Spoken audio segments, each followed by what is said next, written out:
What does the term empire mean to you? In ancient Rome, the word imperium originally described the authority of a single official. Later, it was also used to refer to the Roman Empire in general, the Imperium Romanum and its sphere of influence.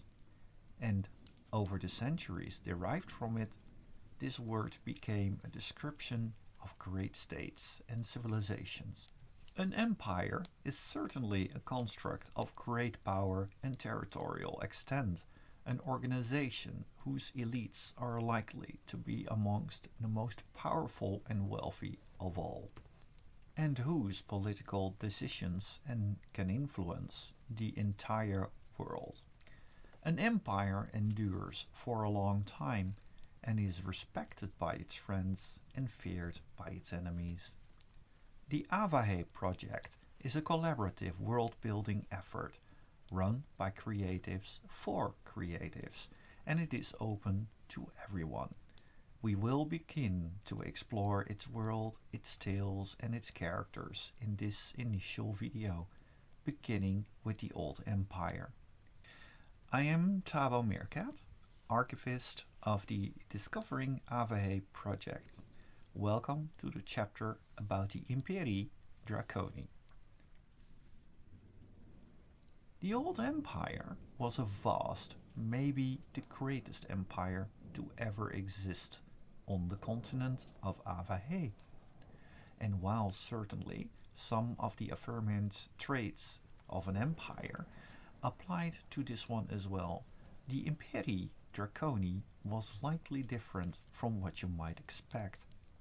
On the one hand, it had an exceedingly long lifespan, with several thousand years of history, and on the other hand, it is remarkable how little the people of Áváhé remember it at the modern time of the Iron Gate saga, even though that the empire continues to be a great influence on their lives despite its fall. The history of the Old Empire is full of innovation, evolution, and power struggles, different epochs and magic. Knowing its history makes it immensely easier to understand the world of Áváhé as well. So with that, let's begin. When we open the canon article of the Empire of the Áváhé wiki, the first thing we notice is that it is one of the longer ones. We are informed that the so-called Old Empire was not only probably the largest in Áváhé, but also a multi-species state where the most diverse races lived together, with several intelligent species belonging to the empire at different periods. Amongst them were of course humans, also dragons, the Kedai, wolves and the so-called Old Ones. We learn that the empire went through numerous transformations in its cause of its existence. However, it was alleged always based upon the principle of rule of law, the freedom of the individual, and humanism. This already brings us to the first particularly, as empires usually are not known for their humanitarianism. The term Imperii Draconi derived from one hand the word Imperii, which in ancient Draconian means law or right, the rule of agreement from a Draconi, which meant of the dragons. Meant therefore the rule of laws of the dragons, a clear reference to the old law which went back to the dragons. We will get to that in a bit. Initially, the empire became as a cooperative effort between various intelligent species in the region of Erznia, and thus in the early days was primarily an allegiance of convenience and an organizational framework that regulate conflicts by making all participants interdependent. However, the longer these bonds existed, the more they were consolidated and the more the individual species related to each other and a kind of national pride developed throughout the centuries, and it was often accompanied by regional identities. Finally, the empire saw itself as the supreme ordering power in the known world. That's quite an evolution, I suppose. Three institutions were particularly prominent in the empire and its development: the Reichstag, which was kind of a parliamentary assembly, the imperial estates, which met and gathered in the Reichstag, and of course the Kaiser, the emperor, who initially held a symbolic representative office and later became a monarch of the state.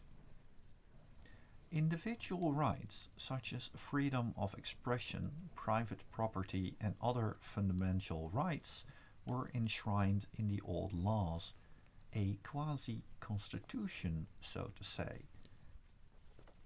After these technical details, we get some information about the origin and rise of the empire. The entire history is simply too long to read in full, so I have to summarize it here. However, I'll do my best to mention the most important events.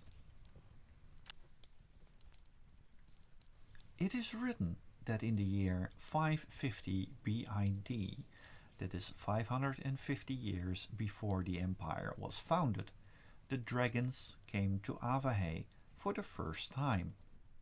They were not majestic conquerors of all-powerful creatures, but refugees, supposedly not from this world, but from another universe. We do not know how exactly or how many dragons left their original universe, but we do know that some kind of cataclysmic event took place, which drove the dragons out of their world to a new one that could sustain life. Their search led them to Áváhé. For the following centuries, it is recorded that dragons and species of the Old Ones, a diverse group of magical beings, met each other and lived peacefully together in the Mid-South and especially on Erznia, even terraforming the desertificated region together through magic and to make it more life-sustaining. The humans came in a bit later though, when they moved away from Mesocrata to the east in search for more sustainable habitats and came into conflict with the Old Ones. Humans at that time especially feared the Old Ones, whom they traditionally believed to be demons because of their natural magic capabilities. However, since the human tribes did not take on the Old Ones' friends, the dragons, and since the dragons were otherwise not much interest in the humans at first, a kind of enforced peace developed. Under these circumstances, the human settlers slowly spread more and more to the west, and here also lie the beginning of cooperation between dragons, Old Ones, and humans. Small communities of humans and dragons approached each other out of curiosity, and over time, small protective packs formed in which the dragons protected humans in return for food. The corporation expanded to include farming and medical care, and even the first regular transport flights in history. Subsequently, friendly ties developed, which include precipitatory gifts like jewelry or food. The more the corporation progressed, the more the dragons, and also then the Old Ones, welcomed the human species in Erznia. At the foundation in year 0, the empire at first was nothing more than the idea of a small avant-garde of dragons, humans, and Old Ones. What is relevant here is that the dragons still had a need to find ways to secure their new home, while the Old Ones felt a need for clarification regarding conflicts between them and the humans. Therefore, the idea of actively strengthening the existing cooperation between the species spread quickly. Some clans and communities decided that cooperation and peace should be codified indefinitely. Nevertheless, at the founding, there was no representative assembly. In addition, different groups attending had partly different expectations of what should be done. Many communities and settlements learned about the founding of the Imperii Draconi much later. This also due to the fact that at first the cooperating parties did not think of actively spreading the still new idea. After all, not much has changed except a commitment to cooperation on basis of the old laws. Thus, the empire was initially an elitist network of interest dragon clans and human communities. There was also no central or representative body. The clans and communities who met regularly to the Triach to discuss cooperation. Projects were decided by whoever was there at the time. This again changed with the increase of cooperation though. Dragons living together with humans helped build them structures which would later evolve into gigantic cities capable of housing not only the smaller species such as the human, Kedai or old ones, but also the larger dragons as well. Examples of such cities were Draconimor, Quina, and we'll hear from those cities again further down the article. As more and more human settlements had to be brought into peaceful coexistence with the increase in population, as the old ones raised concerns about their human neighbors, the meeting on the Driach became even more important. Also, the rising number of dragons claimed to be heard and organized themselves into compound of clans, as so not to disappear as individuals. For this reason, the meetings were soon moved from the Driach to the mainland.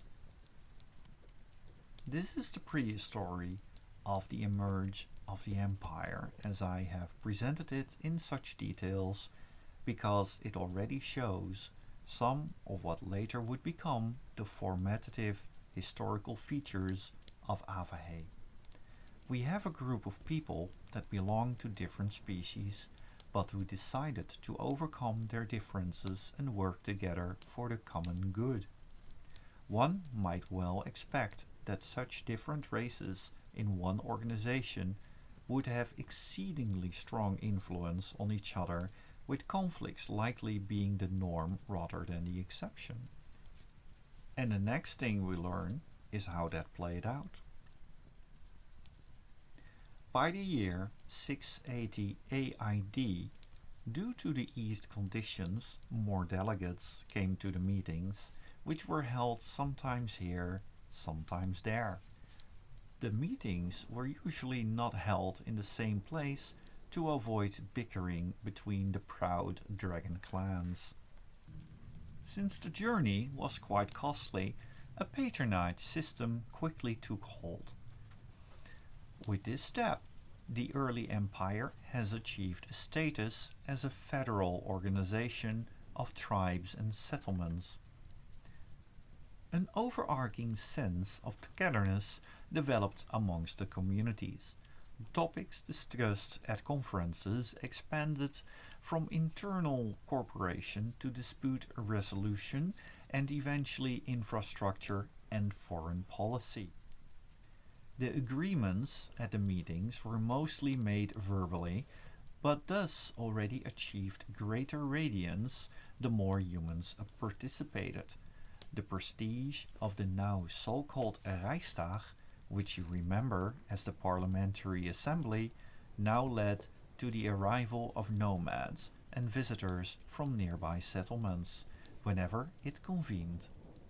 The longer the meetings lasted, the more it happened that there were even more visitors settled at the meeting places, and thus new settlements and towns were established. However, not everything was fine and dandy at the time, as some communities with different species in them became more powerful than the others, that caused increasing problems in the young empire, especially the old ones who were concerned about balance and equality, and the dragons and humans with their power struggles amongst themselves provoked conflicts.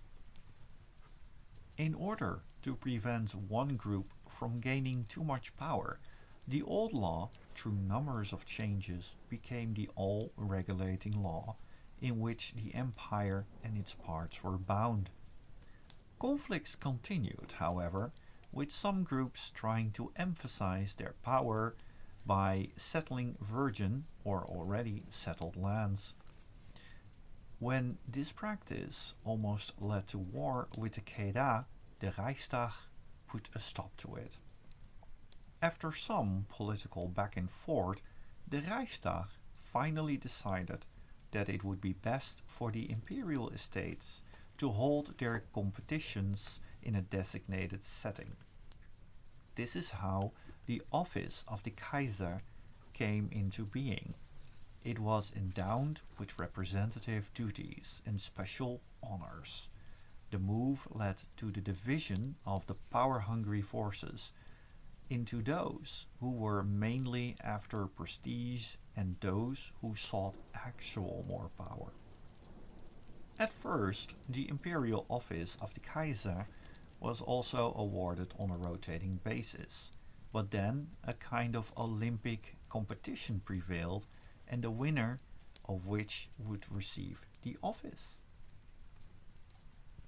This episode is really a good example of the level of pragmatism which the empire was occasionally ruled. A country that must hold together such diverse, sometimes magical beings need unique ways to maintain unity. So the strategy was essentially, if the conflicts grow too large, just give them something to fight over in an orderly and fair manner. At first, the Kaiser had no really relevant powers beyond ceremonial duties, but over time the office was increasingly perceived as relevant by more and more communities. The emperor then became the de facto head of the empire with Raecar I. You should keep this name well in mind, as we will see that it was Raecar and his clan, the Magotho, in particular, who made the empire what it was soon to become, a constitutional monarchy. Around 3048 AID, the Isle of Flarok started a war of conquest against the Imperii Draconi, and the current Kaiser was killed in battle. Since there was no time to hold games to appoint a new one, the Magotho Raecar, who was part of the imperial entourage, unceremoniously declared himself the next Kaiser in 3050 AID. No one wanted to see succession strife in the midst of a war, so a majority of the forces on the ground accepted the new Kaiser and stopped rebellious voices for the time being. Raecar served an official who had worked for the emperor, and as a dragon, was neither particularly long nor strong. Nevertheless, Raecar, being a strategist by heart, then went to expand his new position. He propagated, with the support of the army on the ground, a policy of revenge against Flarok. Doing so, he simply bypassed the Reichstag, and it was not for the last time. As for the moment his rise, he did everything he could to stay in power. Eventually, Raecar had to relinquish his office, but when the next official Olympiad took place, he simply accepted the new emperor into his clan, thus keeping the office in the family under his control. In the following years, Raecar provoked many communities in the empire massively with this practice, with his strive for power. Only the fact that the Magotho belonged to the oldest and most powerful clans in the empire probably ensured that he was not locked up at some point or otherwise called to account. In the end, after numerous of dodges, Raecar achieved that the office of the Kaiser would now not only be inherited by an Olympiad, but was also dynastically, at least as long as the Reichstag agreed, and this vote narrowly passed. Raecar is certainly one of the most colorful and controversial figures in imperial history. He was accused of endangering the unity of the empire or of playing fast and loose with the emperor's office. Nevertheless, his dynastic system prevailed and helped especially this clan, the Magotho, to great power. Despite any internal squabbles or external enemies, the empire persisted and continued to develop, now as a quasi-constitutional monarchy.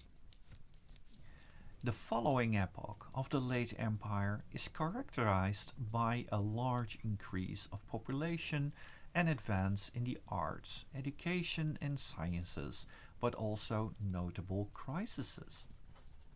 By 5500 AID, the Imperii Draconi has expanded almost the entire continent. At no time was the existence of the empire seriously threatened. Up to this epoch, the Magotho succeeded again and again in holding the imperial office for prolonged periods, until towards the end of the empire they emerged as the unchallenged ruling family. Before the fall of the empire, the Magotho ruled most of Áváhé from the imperial capital of Draconimor. This included the Earthnian herdsland, such as Dragon Major, Quira, Tosco, and the Scarlet Night Tamaren as traditional dragon hordes, as well as Mesogata, Lucha, Bantube, the Agat, Freya, and the Middle North as human states. The Deep South belonged to the allied Old Ones, and the Kedah Peninsula was bound to the empire in friendship. The disintegration of the empire was triggered by long agony. The country went through several unstable periods due to economic crisis, internal disputes, and wars that tied up its resources in the north. These events between 4100 and 5909 AID are too numerous and complex to name them all. Particularly prominent, however, were the religious war in Kedah, which put the empire's closest ally out of action, and the wars in the north, which were accompanied by massive migrations and subsequent internal strife between the imperial estates in the region, all accompanied by passive government in Dracomoniar, which was increasingly accused of not being up to the problems for its time. The real fall of the empire, however, was triggered by a completely unforeseen event. For a state with such a long tradition, which had survived so many crises, the end came suddenly and plunged the entire continent into chaos. Countless lost their lives, suffered the consequences of divisive wars and the reorganization of the known world. All of this is also significant because the end of the empire is also shrouded in mystery. Around 5900 AID, there was a total breakdown of government in Draconimor. Through the exact events lost to history, almost the entire Magotho dynasty was wiped out overnight in an event called the Scarlet Night. The capital was destroyed that night, and the violence quickly spread through Dracomajor, and which deeply shocked the empire. Later, the ruins of the city were found, burned down, and otherwise destroyed, with walls rolled down and palaces collapsed. But whether the aggressor from the outside was responsible, an accident, or a natural catastrophe remains completely into the dark and still does until this very day. Several cities initially declared themselves as the new imperial capital in the next 2 years. First Quina and then Adron. Shortly thereafter, 2 lost descendants of the Magotho, Emrag and Jumai, reappeared in 5903 AID. They settled in Quina and convened at the Reichstag, declaring the city a new capital. However, there were now great reservations about the dynasty. Communities and cities started to revolt.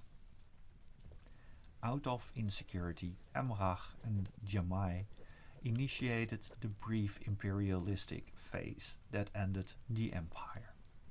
Their new policy of the hard hand was characterized by executions, oppressions of imperial estates, and the de facto violations of the old law. That turned supporters and opponents of the Magotho against each other, so that the empire sank into chaos and secessionist battles known as the Imperial Cleavage Wars. Although it was possible to reconquer parts of the empire on various occasions, the empire had de facto dissolved.